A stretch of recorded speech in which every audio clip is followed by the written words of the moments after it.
There are 3,400 children in South Carolina's foster care system and not nearly enough homes to welcome them in.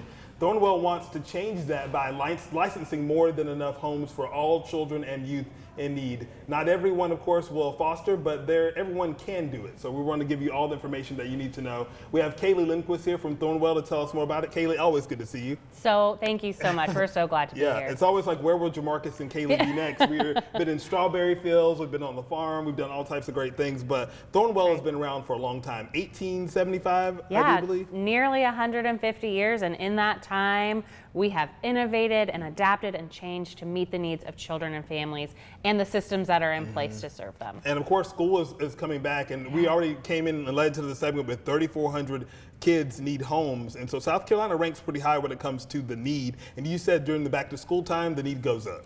Yeah, we consistently have a gap. We need 1,800 more beds to meet the needs of kids currently in foster care. And as kids go back to school, and we love our teachers, we love our schools, they're putting eyes on our kids. They haven't seen them for the summer. And so things are coming to light. Yeah. And the number of kids in foster care rises.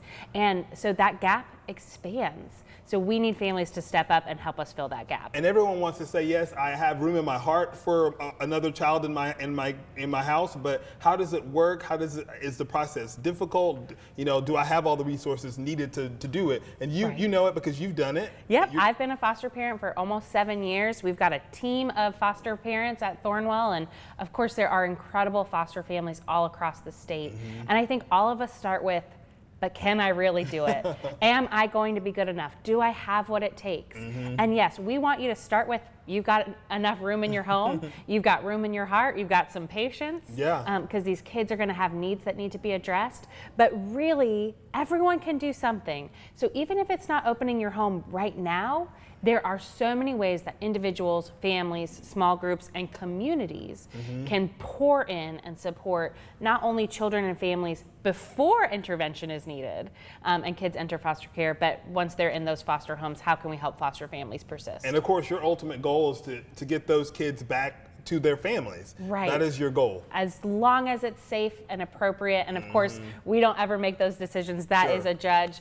Thank goodness, right? Yeah. I don't want to make that decision. We want to make sure kids are safe and well supported. But our goal is that foster care is temporary because we believe at Thornwell that families belong together. And we know that, like, the great thing about Thornwell is if someone's interested in this process, when they call the number, they're going to get a real person that most times has gone through that. Yeah. For better or worse, you're probably going to get me. So we could talk about, my personal experience, my professional experience. I'll connect you with our resources. And if it's not Thornwell for you, we're going to connect you to the places, the people, the resources you need in your community. And I love that too, because you get to put a face with it and talk to someone who's actually gone through it, which is a better way to kind of have that communication. And we're going to tell you the truth about what this is all about, because yes, it is rewarding for you. It is rewarding for a child. It is needed, but it's also challenging. That's the reality of it. And we need families who know, hey, I am going to persist for this child. I am going to break my heart so that this child's heart doesn't have to break. And I love that. And we need more people like that. So we have a quick little take piece we want to show, set up what we're about to see here. Yeah, so you're going to meet Andrea. Andrea is one of our incredible foster parents. And she was like many people, can I really do this? Or do I have what it takes? And let me tell you, she has persisted through some challenging times and done some amazing things for kids. Awesome. Take a look, guys. He's not close to you now. Are you going close to him?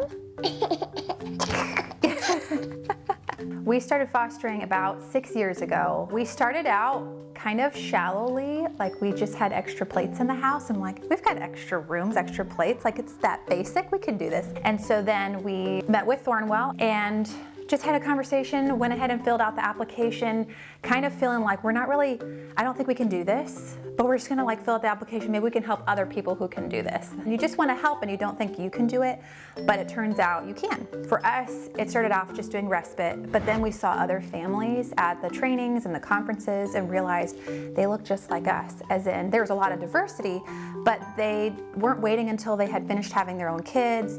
There was just a lot of different phases of life. They weren't all empty nesters like I kind of pictured all foster parents were. They were just doing life, as they were going to do it anyway, and they brought along these extra kids and loved on them. Soapy bubbles. Okay. Ooh, good. Once we saw those other families, we realized, I guess it doesn't take like someone in a different season or someone who's perfect or has everything together. And we decided to go ahead and say yes to our first long-term placement. Do you want to wash your water cup? When we got the first placement, we were so excited, right? We've got all this adrenaline, and my daughter's so excited for a new friend. And then when they walk in, you realize how sad they are, and they've just gone through trauma, and you're just sitting in that with them. And it's actually like an awesome privilege to be there for them when you realize they've just lost everything. And also starting to piece together like what happened and trying to help him process at a very young age. And you're angry for them and you're hurt for them. And your natural reaction sometimes is to just look to blame. You know, the ways kids say things, and your heart aches for them.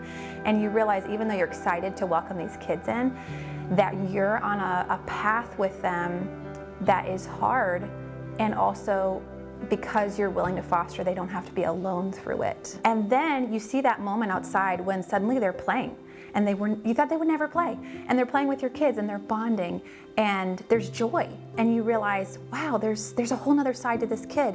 And it's like peeling off these layers where you go through these varying emotions with that kid, but you get to see gradually their best self. And when you meet these kids, it can change everything for you. It can help take away a lot of that fear. It can take away a lot of that uncertainty, and it can give you a new purpose to keep going.